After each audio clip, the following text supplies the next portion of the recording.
Hi, everyone. I'm Steve Adubato. Let's kick off this very important program talking public policy, particularly around infrastructure. That's right. We've got our good friend Greg Lalevee, business manager at the International Union of Operating Engineers, Local 825. Good to see you, Greg. Good to see you too, Steve. Thanks for having me. Another time, Greg and I will talk college basketball, an obsession of ours, but not on this show. Hey, Greg, listen, infrastructure, not sexy. We've been through it before. Biden, the infrastructure plan, the Northeast Corridor, the Amtrak money, the Gateway. What does it really mean in terms of the economy, jobs, and our region? Well, there's a multiplier on infrastructure that's been consistent for decades. It provides an economic boost to the entire region. Projects are done locally. You can't manufacture a road and ship it in. The products are mined locally. They're made locally. So infrastructure projects are a boost to the local economy. You referenced Northeast Corridor. 30% of the country's GDP travels the Northeast Corridor from Boston to Washington. So improving Amtrak's Northeast Corridor service is absolutely vital, and that means the Hudson Rail tunnels and the Portal Bridge.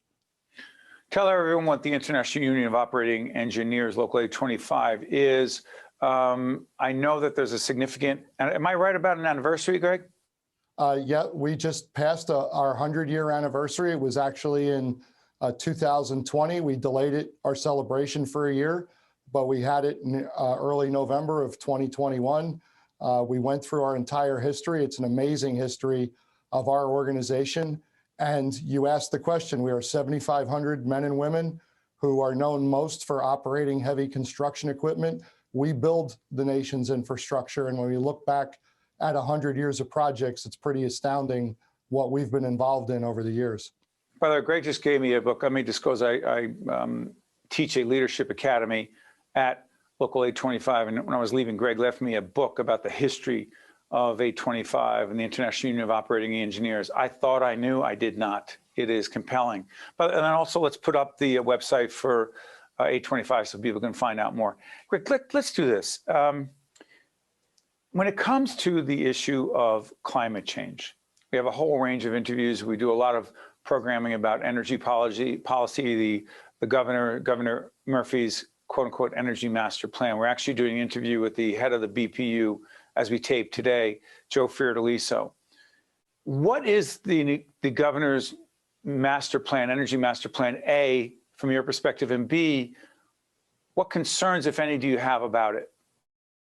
Well, the Energy Master Plan talks about moving away from fossil fuels and moving into complete electrification, looking at the offshore wind and solar projects and things of that nature.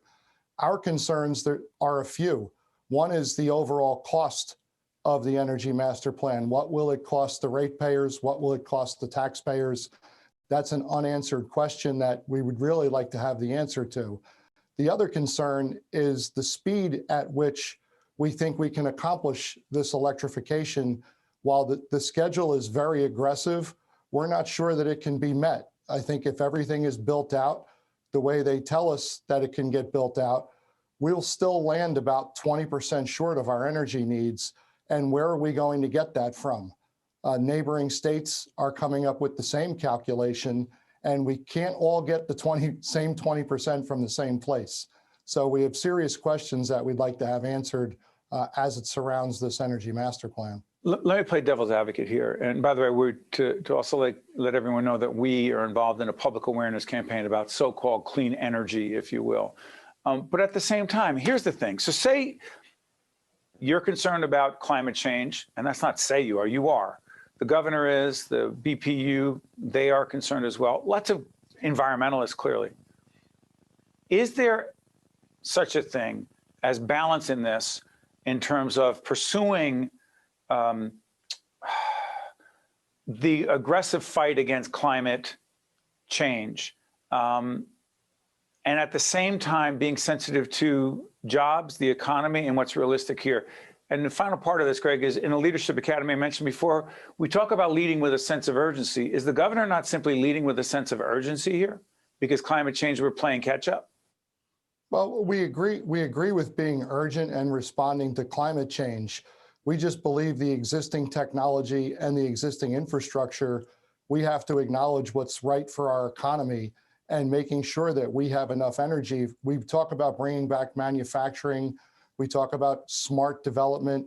All of that needs to be done, but it needs to be done in balance. Certainly with a change and a transfer over, the timeline is what really concerns us because fossil fuels are being left at the door.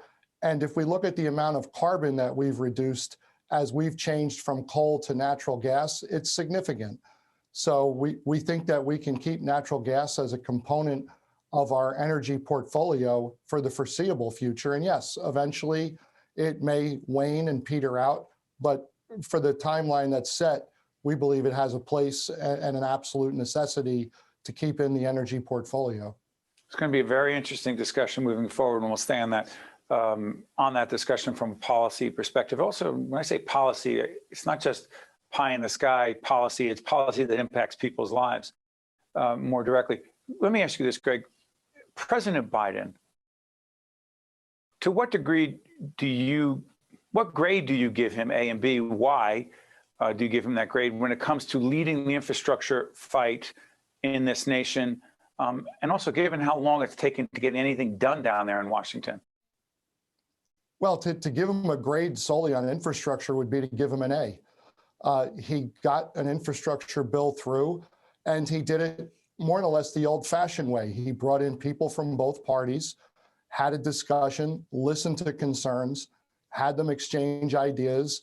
You referenced some of the dysfunction in Washington and an inability to get things done. The fact that this got done was a testament to his leadership and the fact that he's listening and talking to people. Talk about the jobs that come out of this infrastructure, this $110 billion infrastructure initiative. Because sometimes the millions and trillions and billion people, what does it mean? Talk jobs. Well, the jobs are going to be significant. We're going to have an opportunity to build out a lot of things. There's $7 billion for road work. New Jersey generally runs at about $2 billion per year. So infuse, another 3.5 years of capital construction into the mix, and that's incredible. $4.2 billion in transit, $1.1 billion in bridges.